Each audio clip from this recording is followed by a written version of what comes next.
আসসালামু আলাইকুম। সংবাদে আপনাদের সবাইকে স্বাগত জানাচ্ছি। আমি ফিরোজ তোহা। শুরুতেই আরবে কেবলস সংবাদ শিরোনাম। পুরোদমে ইরান, ইসরায়েল এবং নিরীহ ফিলিস্তিনিদের মাঝে ভয়াবহ যুদ্ধ চলছে।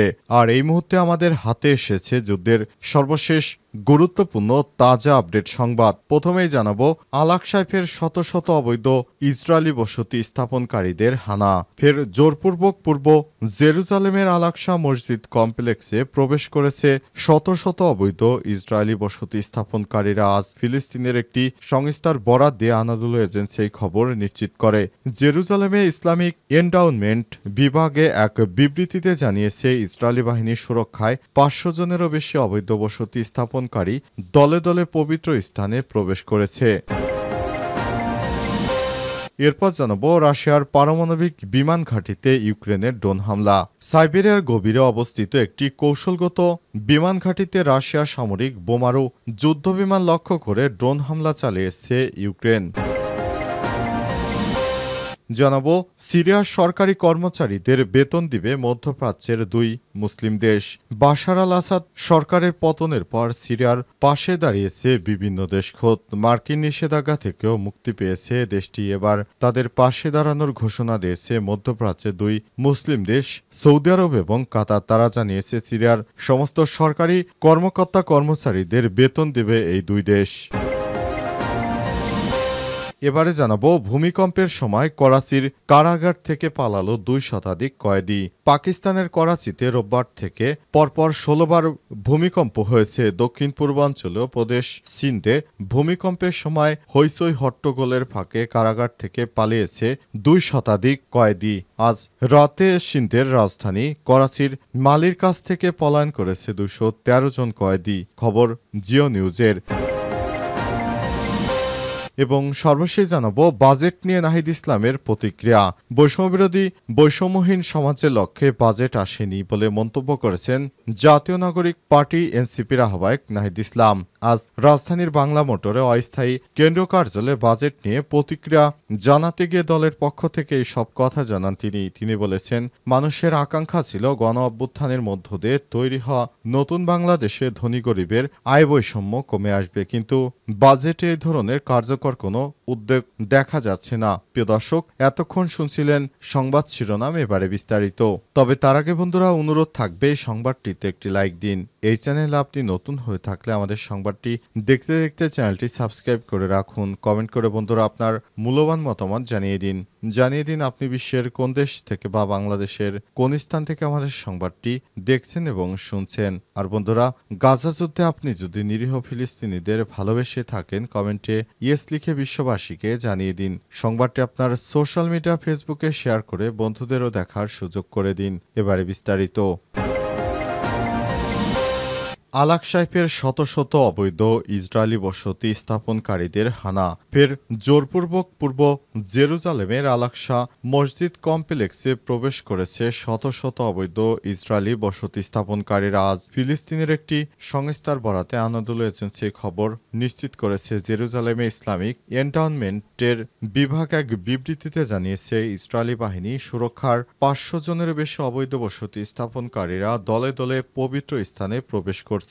দখলদার ইসরায়েলি বাহিনীর সেনাদের সহায়তায় সেখানে ইহুদিরা প্রবেশ করতে শুরু করে। ইহুদিরা পুরো গাজার নিয়ন্ত্রণ নিতে চায়। তারা জানিয়েছে, দখলদার ইসরায়েলি বাহিনীর সহায়তায় পুরো এলাকাটি তাদের নিজেদের দখলে নিয়ে যাবে এবং দখলদার ইসরায়েলি বাহিনী গ্রেট ইসরায়েল প্রতিষ্ঠার যে স্বপ্ন দেখেছে সেটি বাস্তবায়নে তারা আরও এক ধাপ এগিয়ে গেল। এর আগে ইসরায়েলের দখলে থাকলেও মসজিদুল আকসায় কোনো ইহুদি প্রবেশ করতে পারত না, কিন্তু বর্তমানে সেখানে ইহুদিরাও প্রবেশ করতে শুরু করেছে। অবস্থায় দখলদার ইসরায়েলি বাহিনীর যে গ্রেট ইসরায়েল গঠনের স্বপ্ন সেটিকে সামনে নিয়ে আবার তারা ইহুদিদেরকে দলে দলে মসজিদুল আকসায় ঢুকতে দিয়েছে। তারা সেখানে ঢুকে নানা রকম তাণ্ডব চালাচ্ছে। এর ফলে মসজিদুল আকসার নিয়ন্ত্রণ মুসলিমদের হাত থেকে চলে যাচ্ছে ইহুদিবাদী ইসরায়েলের হাতে। এটি মুসলিমদের জন্য অত্যন্ত দুঃসংবাদ যে মসজিদুল আকসার মতো একটি পবিত্র জায়গাও দখলদার ইসরায়েলের হাতে চলে যাচ্ছে। এটি অত্যন্ত দুর্ভাগ্যজনক ব্যাপার। রাশিয়ার পারমাণবিক বিমান ঘাঁটিতে ইউক্রেনের ড্রোন হামলা। সাইবেরিয়ার গভীরে অবস্থিত একটি কৌশলগত বিমান ঘাঁটিতে রাশিয়ার পারমাণবিক বোমারু ও যুদ্ধবিমান লক্ষ্য করে ড্রোন হামলা চালিয়েছে ইউক্রেন। যুদ্ধক্ষেত্র থেকে প্রায় ৪,৩০০ কিলোমিটার দূরে এই হামলায় কিয়েভের পক্ষ থেকে একটি যুগান্তকারী পদক্ষেপ হিসেবে বিবেচনা করা হচ্ছে। আজ ব্রিটিশ বার্তা সংস্থা রয়টার্স জানিয়েছে, রুশপন্থী একাধিক সামরিক ব্লগার দাবি করেছে ইরকুতস্ক অঞ্চলে বেলায়া বিমান ঘাঁটি লক্ষ্য করে হামলা চালানো হয়েছে। সামাজিক যোগাযোগ মাধ্যমে ছড়িয়ে পড়া ভিডিও ও ছবিতে ঘাঁটিতে আগুন এবং ধোঁয়ার কুণ্ডলী দেখা যায়, যেখানে রাশিয়ার কৌশলগত বোমারু বিমান TU-95 এবং TU-22M অবস্থান করছিল। ইউক্রেনের অভ্যন্তরীণ গোয়েন্দা সংস্থা SBU দাবি করেছে তারা এই হামলার পেছনে রয়েছে। সংস্থার একজন উচ্চপদস্থ কর্মকর্তা রয়টার্সকে জানিয়েছে ৪০টিরও বেশি রুশ সামরিক বিমান এই হামলার লক্ষ্য ছিল। এর মধ্যে রয়েছে TU-95BR এবং TU-22M ব্যাকফায়ার বোমারু বিমান, যেগুলো থেকে রাশিয়া নিয়মিত ইউক্রেনে দূরপাল্লার ক্ষেপণাস্ত্র হামলা চালায়।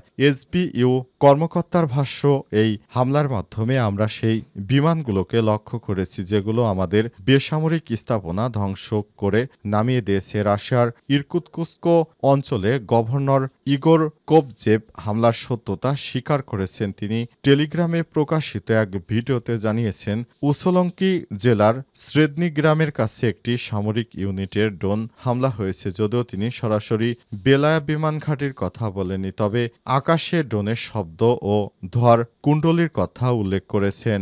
এটি হচ্ছে ইউক্রেনের সবথেকে বড় হামলা, যার একটি হামলার কারণে রাশিয়ার অন্তত ৪০টি বোমারু বিমান ধ্বংস হয়ে গেছে এবং $2 বিলিয়ন উপরে নষ্ট হয়েছে রাশিয়ার। সিরিয়ার সরকারি কর্মচারীদের বেতন দিবে মধ্যপ্রাচ্যের দুই মুসলিম দেশ কাতার এবং সৌদি আরব। সিরিয়ায় বাশার আল আসাদ সরকারের পর সেখানে নতুন সরকার দায়িত্ব গ্রহণ করেছে। দায়িত্ব গ্রহণের পরই সিরিয়ায় যুক্তরাষ্ট্র থেকে তাদের সেই সব নিষেধাজ্ঞা তুলে দেওয়া হয়েছে। এরপরই সিরিয়ার ভাগ্য খুলতে শুরু করেছে। এবার সিরিয়ার আর্থিক টানাপোড়েনের মধ্যে দেশটির সমস্ত সরকারি কর্মকর্তা কর্মচারীদেরকে বেতন ভাতা দেওয়ার সিদ্ধান্ত নিয়েছে সৌদি আরব এবং কাতার। সিরিয়ার সরকারকে সহায়তা করতে এই ধরনের পদক্ষেপ গ্রহণ করেছে তারা। জানা গেছে, সিরিয়ার সরকার যেহেতু বর্তমানে আর্থিকভাবে খুবই সংকটের মধ্যে রয়েছে, সুতরাং এ কারণে সিরিয়ার সরকারকে আর্থিকভাবে সহায়তা করতে এই ধরনের পদক্ষেপ গ্রহণ করেছে দুই মুসলিম রাষ্ট্র। তারা জানিয়েছে, সিরিয়ার সরকারকে আমরা সহযোগিতা করতে চাই, কারণ সিরিয়ায় যে সাধারণ নাগরিকরা বসবাস করছে তারা এতদিন ধরে বিভিন্ন রাষ্ট্রে আশ্রয় প্রার্থী হিসেবে বসবাস করতে, এখন তারা তাদের নিজ দেশে ফিরতে শুরু করেছে। আর যুক্তরাষ্ট্র ও ইউরোপীয় ইউনিয়ন থেকে নিষেধাজ্ঞা দেওয়ার ফলে মার্কিন যুক্তরাষ্ট্র এবং ইউরোপীয় ইউনিয়নের অনেক সহায়তার দ্বার খুলে গেছে সিরিয়াবাসীদের জন্য। এ কারণে সিরিয়ার সমস্ত মানুষই নতুন নতুন সুযোগ সুবিধা পাবে। আর আস্তে আস্তে যদি সিরিয়া ভালো হতে পারে, সেটি মধ্যপ্রাচ্যে সৌদি আরবের প্রভাবকে আরও বাড়াবে। এছাড়াও সিরিয়া যুদ্ধবিধ্বস্ত থাকার কারণে সিরিয়ায় এতদিন ধরে কোনো ভালো কিছু হয়নি, তাই সিরিয়ায় সাধারণ মানুষও খুব সমস্যার মধ্যে ছিল। নতুন করে তাদের যে সুযোগ সুবিধা সৃষ্টি হয়েছে, এর জন্য সৌদি আরব এবং কাতার থেকে তাদেরকে সহায়তার মাধ্যমে তাদেরও স্বাবলম্বী করতে চায়। এ কারণে তারা সিরিয়ার সমস্ত সরকারি কর্মচারী কর্মকর্তাদের বেতন দেওয়ার সিদ্ধান্ত নিয়েছে। বাজেট নিয়ে নাহিদ ইসলামের প্রতিক্রিয়া। বৈষম্যহীন সমাজ গড়ার লক্ষ্যে বাজেট আসেনি বলে মন্তব্য করেছেন জাতীয় নাগরিক পার্টি এনসিপির আহ্বায়ক নাহিদ ইসলাম। তিনি আজ রাজধানীর বাংলা মোটরে অস্থায়ী কেন্দ্রীয় কার্যালয়ে বাজেট নিয়ে প্রতিক্রিয়া জানাতে গিয়ে দলের পক্ষ থেকে সব কথা জানান তিনি বলেছেন, মানুষের আকাঙ্ক্ষা ছিল গণ অভ্যুত্থানের মধ্য দিয়ে তৈরি হওয়া নতুন বাংলাদেশে ধনী গরিব আয় বৈষম্য কমে আসবে, কিন্তু বাজেটে এর কোনো কার্যকর উদ্যোগ দেখা যাচ্ছে না। যেসব ব্যক্তি বা প্রতিষ্ঠান কর ফাঁকি দেয় তাদের করের আওতায় আনার তেমন কার্যকর পদক্ষেপ নেই। এর ফলে নিম্নবিত্ত ও মধ্যবিত্তদের উপর করের চাপ অব্যাহত থাকবে, কিন্তু নিত্যপণ্যের কর কমানো হলেও নিম্নবিত্ত মধ্যবিত্তের উপর যে চাপ তা গুণগতভাবে কমবে না। নাহিদ ইসলাম আরও বলেছেন, জুলাই গণ অভ্যুত্থানের পর অন্তর্বর্তীকালীন সরকার যখন দায়িত্ব গ্রহণ করে বাংলাদেশের অর্থনীতি তখন ধ্বংসের দ্বারপ্রান্তে ছিল। সবার প্রত্যাশা ছিল এই অর্থনৈতিক ব্যবস্থার একটি রূপান্তর ঘটবে।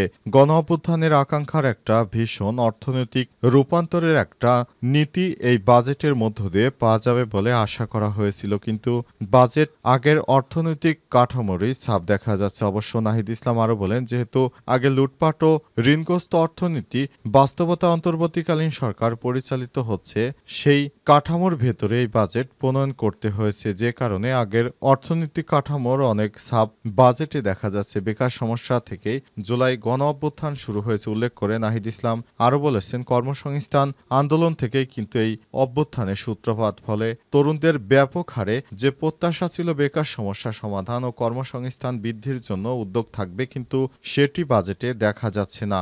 গত এক বছরে ২৬ লাখ বেকার বেড়েছে, কিন্তু কর্মসংস্থান বৃদ্ধির জন্য যে বিনিয়োগ বাড়ার প্রয়োজন ছিল সেই নীতি গ্রহণ করা হয়নি। সুতরাং এ কারণে সমস্যাগুলো আরও বেশি প্রতীয়মান হচ্ছে।